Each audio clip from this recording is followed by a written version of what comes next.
Staying up later, and here he is, folks, Fred Silverman, whom some people said would never be back on NBC. And here he sits, albeit at 1:30 in the morning in most parts of the country, but here he sits, the man who took ABC and CBS to #1 as their head of programming, tried to do the same thing with NBC. It didn't work out quite as well here in the late 70s and early 80s. Time magazine once called you the man with the golden gut, because they said you could feel hits. You had an instinct for what the mainstream audience wanted.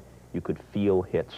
Did you lose your fastball, or was it a set of circumstances that happened? Well, I think golden gut was a little bit of an overstatement. So no, I don't think so.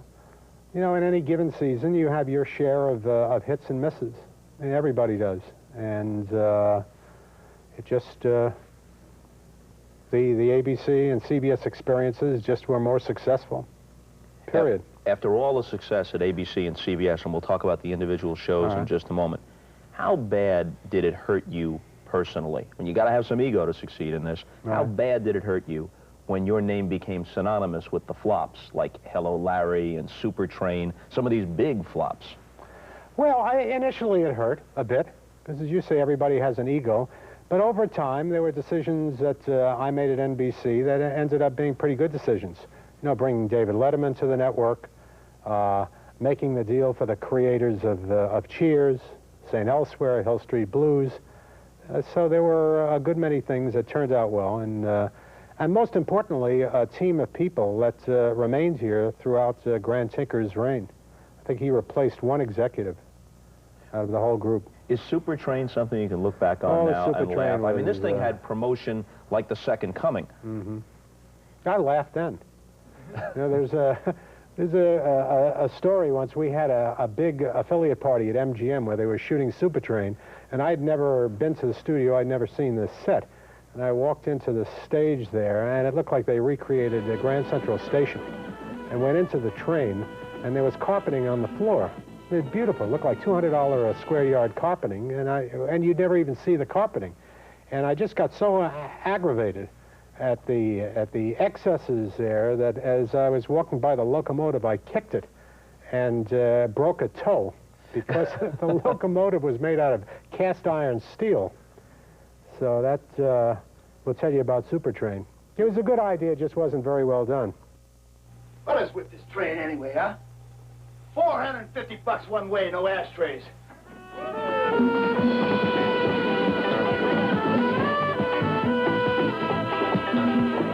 Were you a fan during your tenure at NBC and now of a program, let's say, like Saturday Night Live? Or was that something you tolerated because it was a rating success? Well, I have to. I had a personal feeling on it, because they really did a number on me week in and week out. I hated Saturday Night Live. I hated it. And I think the book was very accurate in that regard.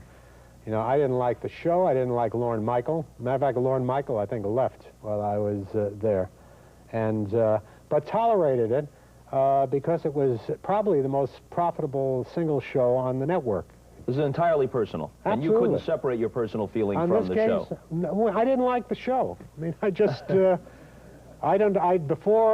I came to NBC, I don't think I ever looked at it.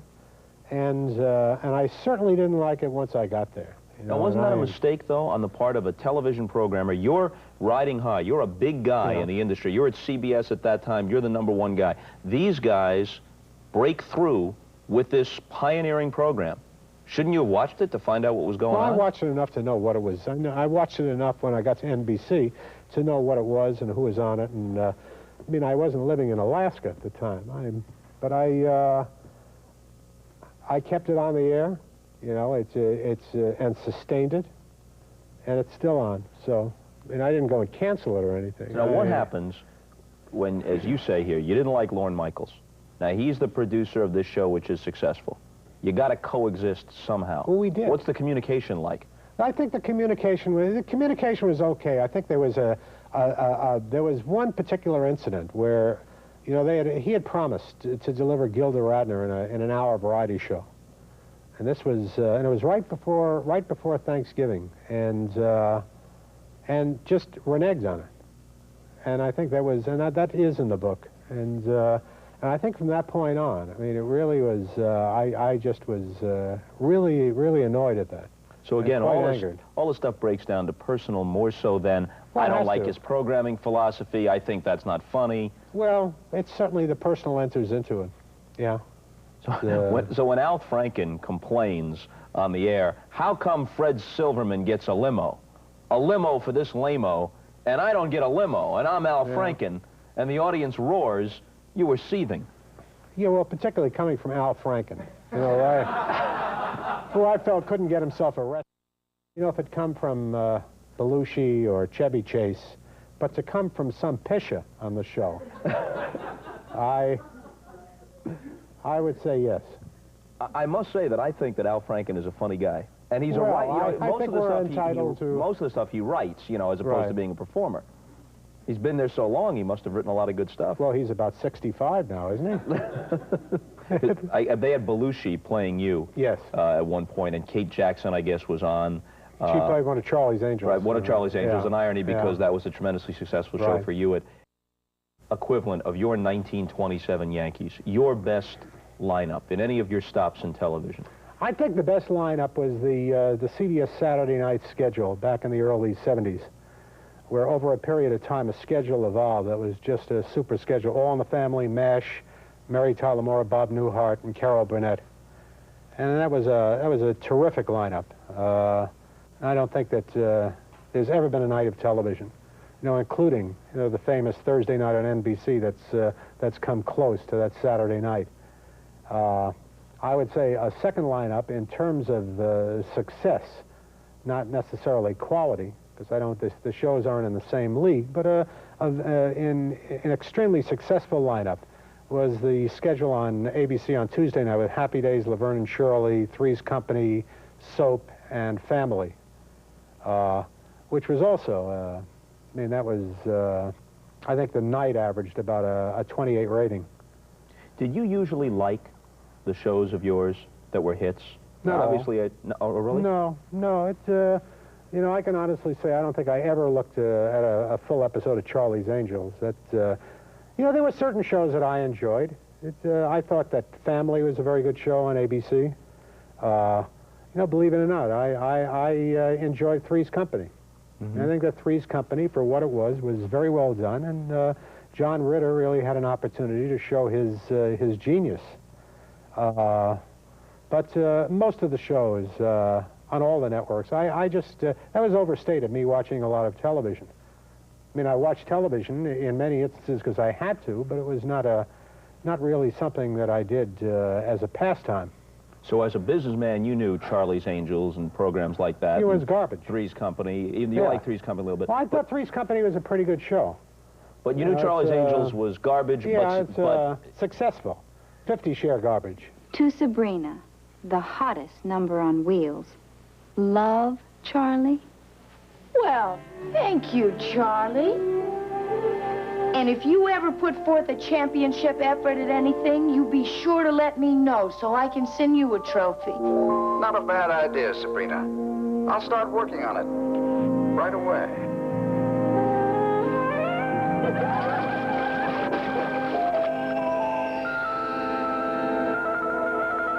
On the other hand, Newhart and MTM, good TV and successful. I thought that's, yeah, you can't really compare them in the same breath.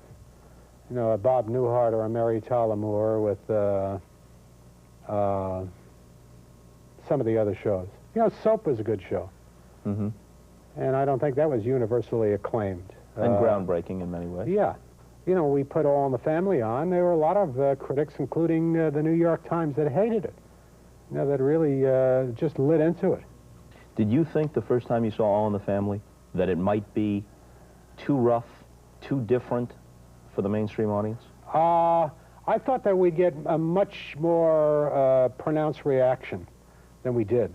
You know, the night it went on the air, they put about 20 additional operators on at CBS in New York, and I think we got 3 calls. Really? Yeah, there were no calls.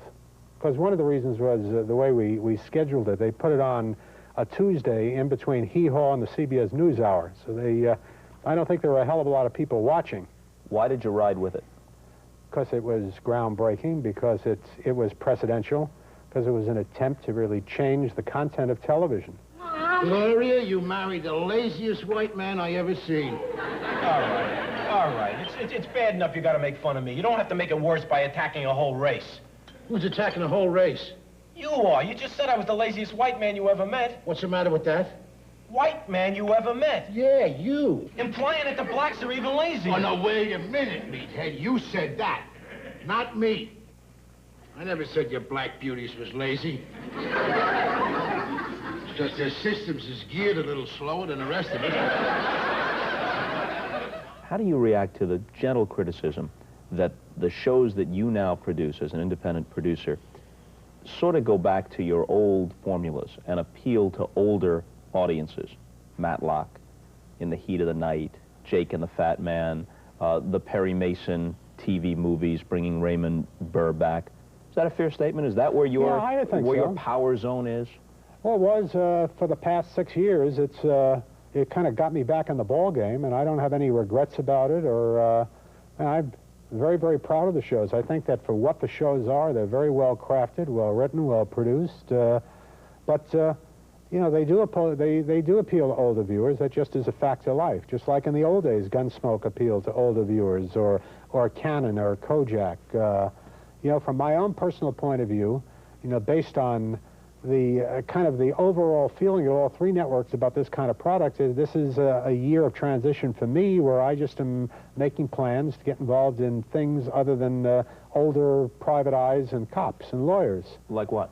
Well, we just made a deal here at NBC for a series of movies starring Ken Wall in a James Bondish milieu. Kind of a husband and wife who are involved in larger-than-life spying in today's contemporary world, which I think will be it'll be fun and entertaining and young and sophisticated, and there are just a lot of things that I have in development now that are moving in a whole other direction. Are they less fun for you to do because maybe they aren't truly your sensibility? So well, you've my got sensibility is not older detectives. That's not. I mean, we saw the movie with Perry Mason at the center to NBC, and it worked, and that led to Matlock and all the other shows. And they were very successful. It doesn't necessarily mean that's my sensibility. You know, I don't have a single sensibility. I kind of enjoy a wide range of things. To the network. It doesn't work, that morning show at 10 or 10:30 in the morning that Edwin Newman was on, but you believed in his talent from the get-go, right? Right. What'd you see in him then? Oh, just somebody who is very sharp, sophisticated humor, and just a great television personality. You know, for his audience, he had the TVQ, the charisma, the appeal, the humor, and the era was my era, and putting him in the morning. He didn't belong. His audience is not available in the morning, but we kept him here and paid him a lot of money. You know, paid him somewhere between $500,000 and $1 million a year. To do nothing for a while. To do nothing. And ultimately, he replaced Snyder on, you know, his show moved after The Tonight Show. So it was worth every cent. Would it have been possible in the late 70s, when you were first here at NBC, to move Letterman in, or was Snyder still going too strong at that time? At that point in time, we just weren't prepared to do that. You know, the Tomorrow Show was relatively new, and we really wanted to give the Tomorrow Show every opportunity to succeed. And, you know, Tom Snyder then was under contract to NBC and was an important personality here. So after leaving NBC, as an independent producer, you're at the helm of In the Thick of the Night. For a while. Right? Yeah. Now, was that a bad idea, or a good idea imperfectly executed, or what was the deal? It was a great idea, imperfectly executed, and we just didn't have enough time or resources to make the idea work. And yet, a lot of good things came out of the show. I mean, Thick went on to, you know, to star in Growing Pains about 6 months later. Did that show for 8-9 years. Arsenio Hall went on to star in Arsenio Hall. Arsenio was our announcer on that show. Arsenio was like Thick's Ed McMahon. That's right. Richard Belzer, Gilbert Gottfried, Chloe Webb. You know, these are some of the people that went on to have very successful careers. I read somewhere where you characterized it as your greatest failure, though. Well, I Is don't that know if it was the greatest. It was a pretty big failure. Did you It blame was, yourself? Oh yeah, well you always blame. I'll take the blame when it's certainly I was in charge of the show, and I think I was to blame. I think he was to blame because we were partnered in the show. As somebody who had had tremendous success in American television, here's this guy Alan Thicke. He's got the success in Canada. He doesn't exist as far as the American public is concerned until this. This could have broken this guy's ego, broken his spirit. What do you say to him after this thing is unraveled the way it did? Well, I said to him exactly what I said to myself. It's only a television show, and you're better and I'm better, and what then this show? And let's just get on with life. This didn't work, but the next thing will work. Exposure, Twin Peaks, Cop Rock, some of these concept shows that are out on the edge? Well, Northern Exposure is a terrific show, but I think there are some eccentric people on there. I don't think they're necessarily out on, it's not out on the edge. It's, you know, it's a little eccentric. Mm-hmm. No, but Twin Peaks I hated, because I thought that the creators of Twin Peaks looked down their noses at the audience. They thought that they could get away with anything. And the only thing that Twin Peaks represented for me was a lack of planning and a disdain for the audience. And Cop Rock was just an ill-advised show. I mean, very well done. All the individual elements in the show were really quite good, but it just never gelled. Something quite laughable about somebody blowing somebody else's brains out and then doing a song. Yeah. But it was very well crafted. It was just a bad idea. Who became a television star during your career in TV, and it surprised the hell out of you? I'd say Angela Lansbury surprised me. I never thought, you know, originally Murder, She Wrote had been created for Gene Stapleton. Mm-hmm. And then they went to Angela Lansbury, and I thought she was British, and I always thought of her as kind of a theater person. And she surprised me when she worked. Candy Bergen in Murphy Brown. I mean, and I always thought Candy Bergen was very talented, but I always thought she was a little too big for the home screen. Physically big. Just big, just very stylized, you know, in the things that she's done. And I never thought that she'd translate to television, and boy, was I wrong about that. The guy who's the head of the programming division has to have a touch, at least ideally, he's got to have a touch for dealing with talent. Well, absolutely. Now, suppose you get in a situation, not suppose, it did happen, Sonny and Cher. Yeah. They've got a volatile personal relationship in the midst of an enormously successful variety show. What, Right. if any, role does a guy in your position properly play? You get down on your hands and knees and beg them not to separate. No, there isn't too much you can do. I mean, I talked to their agent, I talked to them. The show when it went off the air was the #5 show in the country. You know, so it was a heartbreaker. It was also a very good show. And I think that it really set a tone and a style for television variety for the rest of the decade and into the 80s. But there isn't anything you can do. I mean, if they're going to get a divorce, I did the best thing that I could. I took the better part of the team, at least I thought she was the better part, and we did a show called Cher, which was a solo, and I think ABC scheduled the Sunny show, which lasted about 3 weeks. So, but that's about all you can do. I mean, if they want to get a divorce, they're going to get a divorce. Friday night, May 1st, a Fred Silverman project on CBS, The House on Sycamore Street, stars Dick Van Dyke. Dick Van Dyke, playing a mystery-solving doctor. And it's kind of like an Alfred Hitchcock movie. It's going to be a really good picture. That's on Friday, the 1st of May. Thanks, Fred. Thank you. We're gone. See you later.